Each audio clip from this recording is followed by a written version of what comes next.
স্বপ্ন বলতে আমাদের মনে হয় তা বাস্তব নয়, কিন্তু স্বপ্ন যে সব সময় অবাস্তব হবে তা কিন্তু ঠিক নয়। আর যদি স্বপ্নটি হয় আল্লাহ তাআলা প্রেরিত শ্রেষ্ঠ মানুষটি, তবে তা সত্য ছাড়া কিছুই নয়। এমনই একটি স্বপ্ন ও এর ব্যাখ্যা নিয়ে আজকের আলোচনা। সামুরাহ ইবনে জুনদুবু রাদিয়াল্লাহু তাআলা আনহু থেকে বর্ণিত, তিনি বলেন, নবী করিম সাল্লাল্লাহু আলাইহি ওয়াসাল্লাম প্রায় তার সাহাবীদেরকে বলতেন, তোমাদের কেউ কোনো স্বপ্ন দেখেছ কি? বর্ণনাকারী বললেন, যার ব্যাপারে আল্লাহর ইচ্ছা সে তার কাছে স্বপ্নের বর্ণনা করত। একদিন রাসূল পাক সাল্লাল্লাহু আলাইহি সাল্লাম বললেন, গতকাল সকালে আমার কাছে দুজন আগন্তুক এলো। তারা আমাকে উঠালো আর বলল, চলুন। আমি তাদের সাথে চলতে লাগলাম। অতঃপর আমরা কাত হয়ে শোয়া এক ব্যক্তির নিকট পৌঁছলাম। দেখলাম অপর এক ব্যক্তি তার নিকট পাথর নিয়ে দাঁড়িয়ে আছে। সে তার মাথায় পাথর নিক্ষেপ করছে, ফলে তার মাথা ফেটে চৌচির হয়ে রক্ত গড়িয়ে পড়ছে আর পাথর গড়িয়ে সরে পড়ছে। তারপর আবার সে পাথরটির অনুসরণ করে তা পুনরায় করিয়ে নিয়ে আসছে। ফিরে আসতে না আসতেই লোকটির মাথা ফাটা অবস্থা থেকে পুনরায় ভালো হয়ে যাচ্ছে। ফিরে এসে আবার একই আচরণ করছে যা প্রথমবার করেছিল। তিনি বললেন, আমি সাথীদ্বয়কে বললাম, সুবহানাল্লাহ, এটা কি? তারা আমাকে বলল, চলুন। সুতরাং আমরা চলতে লাগলাম। তারপর চিত হয়ে শোয়া এক ব্যক্তির কাছে পৌঁছালাম। এখানেও দেখলাম তার নিকট এক ব্যক্তি লোহার আকড়া নিয়ে দাঁড়িয়ে আছে, আর সে তার চেহারার একদিকে এসে এর দ্বারা তার নাক থেকে মাথার পিছনের দিক পর্যন্ত এবং একইভাবে নাকের ছিদ্র থেকে মাথার পেছনের দিক পর্যন্ত এবং অনুরূপভাবে চোখ থেকে মাথার পেছনের দিক পর্যন্ত ছিঁড়ে ফেলছে নৃশংসভাবে। তারপর ওই লোকটি শোয়া ব্যক্তির অপর দিকে যাচ্ছে এবং প্রথম দিকের সাথে যেরূপ আচরণ করেছে অনুরূপ আচরণই অপর দিকের সাথেও করছে।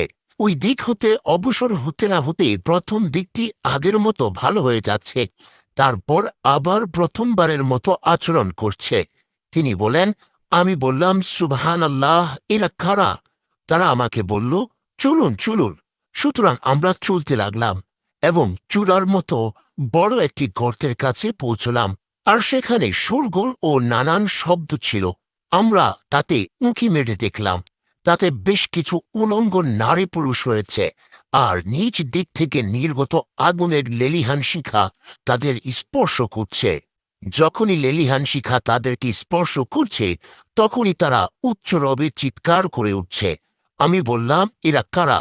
তারা আমাকে বলল, চলুন চলুন। সুতরাং আমরা আগের মতোই সামনের দিকে চলতে লাগলাম এবং একটি নদীর কাছে গিয়ে পৌঁছলাম। নদীটি ছিল রক্তের মতো লাল, আর দেখলাম সেই নদীতে এক ব্যক্তি সাঁতার কাটছে। তার নদীর তীরে অপর এক ব্যক্তি রয়েছে এবং সে তার কাছে অনেকগুলো পাথর একত্রিত করে রেখেছে। আর ওই সাঁতাররত ব্যক্তি বেশ কিছুক্ষণ সাঁতার কাটার পর সেই ব্যক্তির কাছে ফিরে আসছে, যে তার নিকট পাথর একত্রিত করে রেখেছে। সেখানে এসে সে তার সামনে মুখ খুলে দিচ্ছে এবং ওই ব্যক্তি তার মুখে একটি পাথর ঢুকিয়ে দিচ্ছে। তারপর সে চলে গিয়ে আবার সাঁতার কাটছে এবং আবার তার কাছে ফিরে আসছে। আর যখনই ফিরে আসছে, তখনই ওই ব্যক্তি তার মুখে জবরদস্তি করে পাথর ঢুকিয়ে দিচ্ছে। আমি তাদেরকে জিজ্ঞেস করলাম, এরা কারা? তারা বলল, চলুন চলুন। সুতরাং আমরা চলতে লাগলাম এবং এমন একজন কুৎসিত ব্যক্তির কাছে এসে পৌঁছলাম, যাকে এই পৃথিবীতে সর্বাধিক কুৎসিত বলে মনে হয়।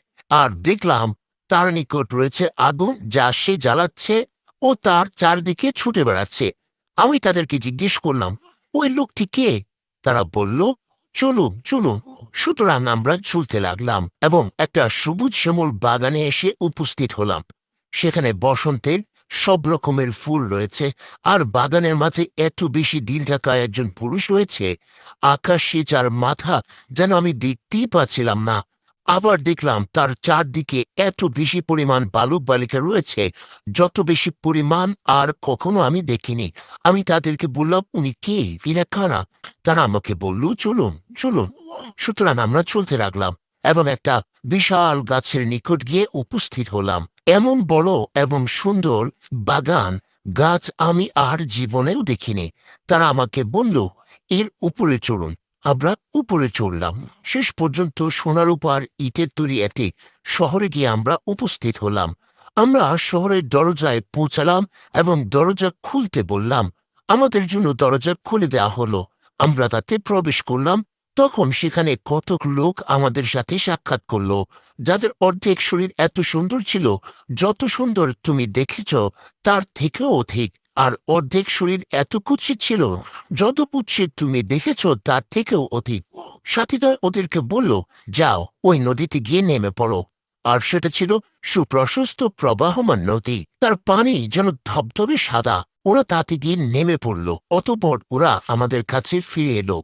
দেখা গেল তাদের ওই কুশ্রী রূপ দূর হয়ে গেছে এবং তারা খুবই সুন্দর আকৃতি ধারণ করেছে। তারা আমাকে বলল, এটা জান্নাতে আদনান এবং ওটা আপনার বাসস্থান।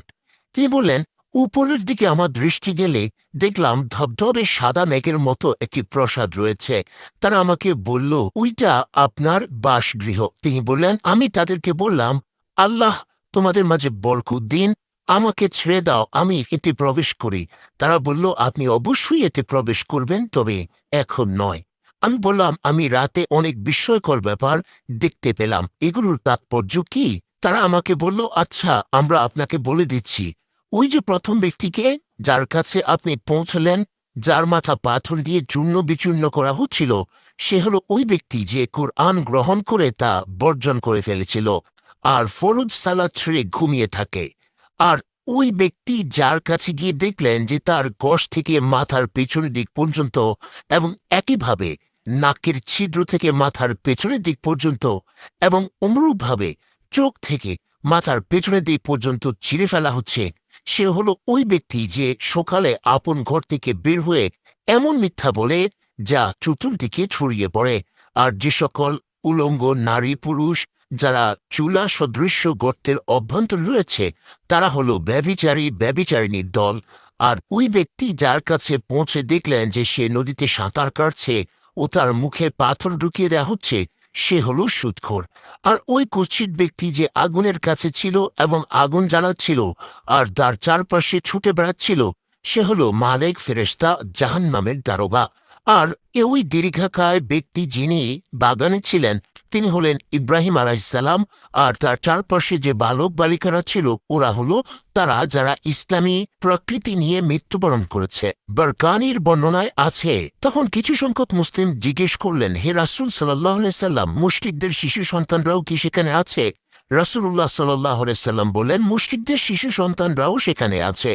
আর ওই সব লোক যাদের অর্ধেকাংশ অতি সুন্দর ও অর্ধেকাংশ অতি কুৎসিত ছিল, তারা হলো ওই সম্প্রদায় যারা সৎ অসৎ উভয় প্রকারের কাজ মিশ্রিতভাবে করেছে। আল্লাহ তাদেরকে ক্ষমা করে দিয়েছেন। গুরুত্বপূর্ণ স্বপ্নটির বিস্তারিত বর্ণনা এখানেই শেষ হলো।